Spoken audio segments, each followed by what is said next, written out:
Halo Sobat Dimensi, selamat datang di Antar Dimensi. Kali ini dalam segmen Cemas, ceritanya makhluk astral. Sama aku, Dans, sebagai kurator dari channel Antar Dimensi. Kali ini aku akan bercerita mengenai cerita horor yang aku dapatkan dari akun X, yang dulunya Twitter, dari seorang writer horor handal baik hati namanya. Nama akunnya itu adalah @hororpsikologis. Thank you banget Kak, udah ngizinin aku untuk bisa bercerita di channelku ini. Thank you banget Kak. Judulnya itu Lembur. Jadi buat kalian yang suka lembur di kantor, kalian harus hati-hati guys dengerin cerita ini. Sebelum mulai, aku ucapin terima kasih banget yang udah mampir di video ini. Dan jika kalian suka dengan video ini, please like, share, and subscribe to my channel. Oke guys, nggak berlama-lama lagi deh. Kita mulai aja ceritanya. Antar Dimensi. Mereka ada.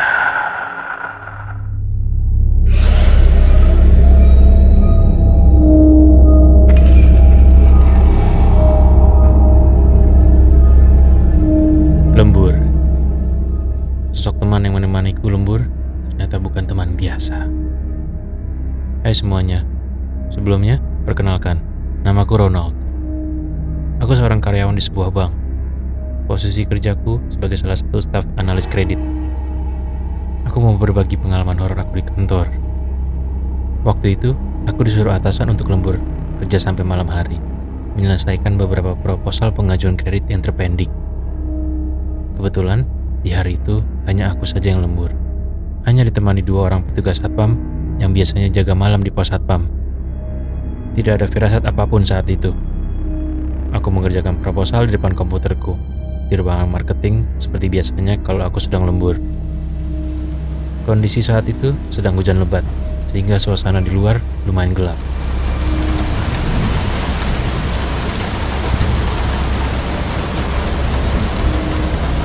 Sekitar 10 malam, pekerjaanku sudah hampir selesai semuanya.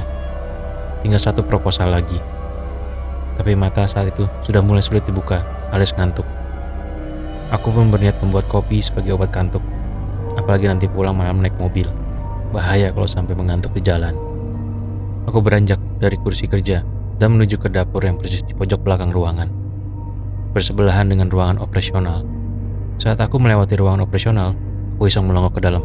Dan aku kaget saat melihat ada seseorang yang sedang mengetik di depan komputer.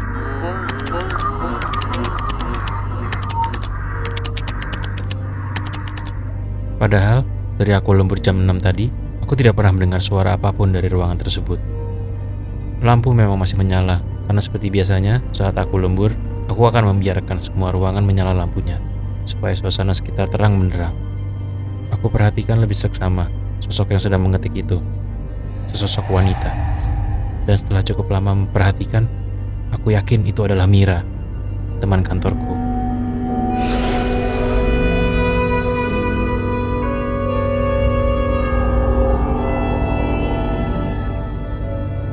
Dia adalah salah satu staf akuntansi. Salah seorang karyawan wanita yang usianya tidak jauh berbeda dengan aku. Dan satu angkatan masuk kerja denganku.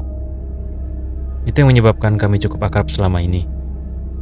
Meskipun sekarang dia di bagian operasional, sedangkan aku di bagian marketing. Aku dekati Mira dan menepuk pundaknya. Tapi dia diam saja, tanpa menoleh ke belakang.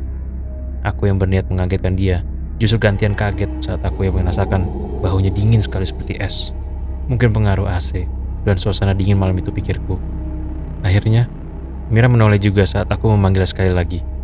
Matanya menatap ke arahku, tapi hanya sebentar. Lalu melanjutkan mengetik di komputer. Sekilas, aku perhatikan file Excel yang terbuka, berisi tabel dan angka-angka. Ya begitulah pekerjaan dia sehari-hari sebagai staf akuntansi.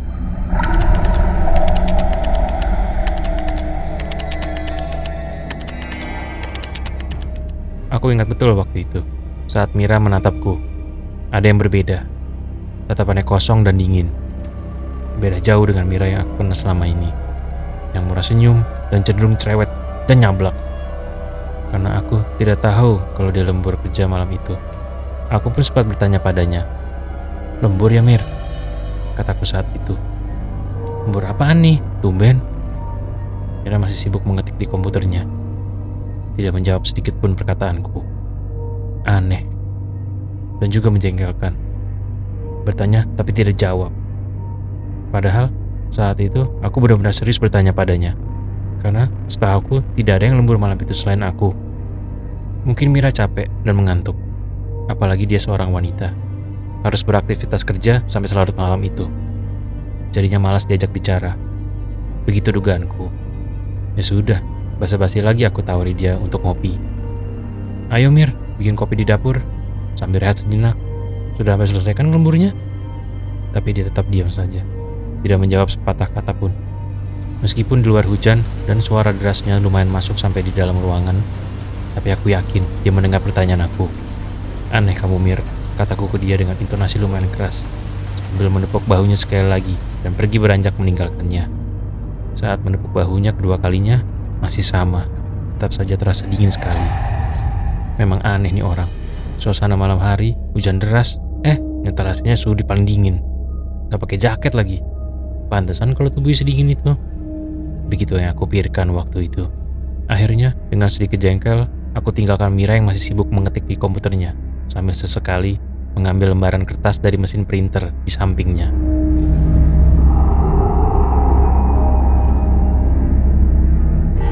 Aku pun menuju ke dapur yang berada di sebelah persis ruangan operasional tadi. Suasana dapur gelap. Lampu dapur tidak menyala. Padahal, seingatku, lampu di semua ruangan menyala termasuk di dapur. Mungkin Mira yang mematikan lampu, pikirku. Tanganku pun meraih saklar lampu dan menyalakan keempat lampu downlight yang terpasang di dapur. Dan cahaya terang benderang pun mendadak muncul menerangi ruangan dapur. Aku kaget setengah mati. Dan detak jantung seperti berhenti begitu saja.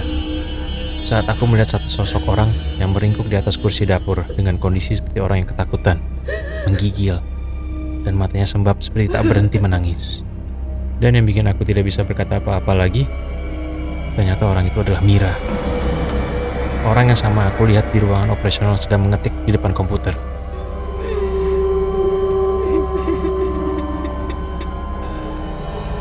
Melihat aku di depan pintu dapur, Mira yang ini pun berhenti menangis dan mulai menatap tajam ke arahku. Pandangan matanya, meskipun beda dengan tatapan mata Mira yang kulihat di ruangan operasional, tapi tetap saja sama. Bukan tatapan yang aku kenal selama ini. Tatapan matanya tetap saja aneh.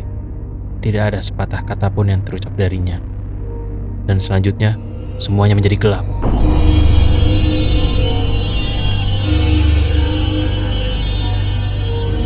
Aku tidak ingat persis kejadiannya. Tapi tahu-tahu, aku terbangun di pos satpam. Di hadapanku, 2 orang satpam yang bertugas menatapku dengan lega. Mereka bilang, aku ditemukan pingsan di dapur dan baru tersadar pagi ini. Perlahan, aku mulai bangun dan duduk di kursi satpam di dalam pos satpam dan menatap keluar jendela. Benar kata Pak Satpam, sudah pagi. Meskipun masih sedikit gelap, tapi aku yakin itu sudah pagi hari. Awannya berbeda, dan refleks aku lihat jam tangan yang melingkar di lengan kanan aku. Betul, jam menunjukkan pukul 4:30 pagi. Kedua satpam waktu itu, aku masih ingat namanya. Pak Burhan dan Pak Joko. Memberikan segelas teh panas kepadaku. Kemudian, aku pun bercerita detail kepada mereka berdua sekaligus bertanya di mana Mira dan bagaimana kondisinya. Pak Burhan dan Pak Joko saling bertatapan dengan raut muka yang tampak berubah gelisah. Dan keduanya kompak bilang kalau mereka yakin 100% hanya aku yang lembur kerja malam itu. Tidak ada karyawan lain yang lembur, termasuk Mira. Setelah aku merasa sudah baikan dengan ditemani kedua satpam, kami bertiga masuk kembali ke dalam kantor.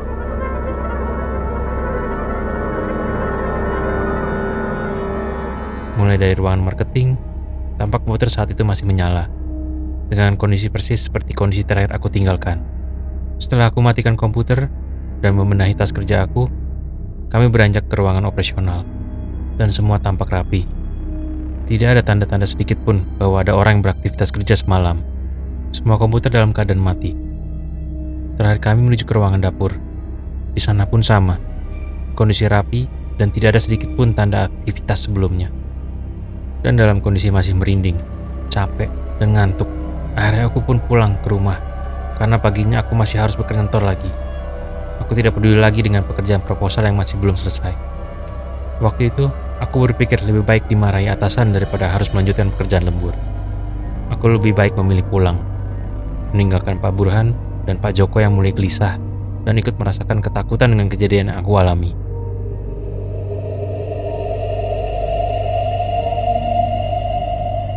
Pagi harinya, saat aku tiba di kantor, suasana sudah ramai.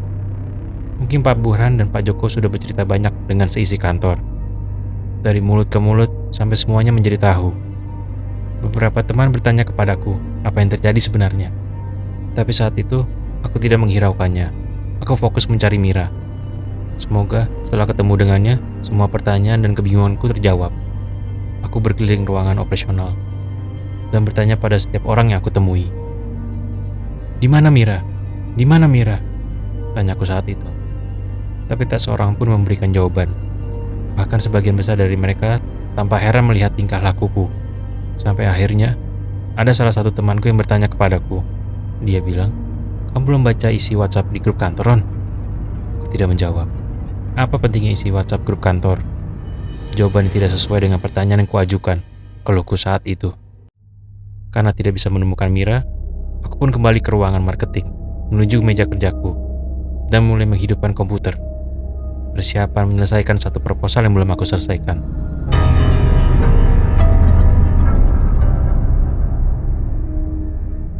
Mungkin Mira belum datang, begitu prediksiku. Soalnya, waktu itu masih pukul 7:30, setengah jam sebelum jam kerja kantor dimulai. Sambil menunggu komputer hidup sepenuhnya, aku membuka HP dan aku lihat grup WhatsApp kantor. Aneh, sepagi itu sudah banyak sekali pesan WA yang belum terbaca. Mengapa tiba-tiba grup WA kantor ramai aktivitas pagi-pagi buta? Aku urutkan membaca dari pesan teratas yang belum aku baca. Pengirimnya atasan aku. Berita duka. Telah meninggal dunia. Rekan kerja kita tercinta, Mira Nia, atau Mira. Tadi malam pukul 10. Rencana akan dimakamkan hari ini pukul 2 di makam keluarga. Semoga almarhumah Husnul Khotimah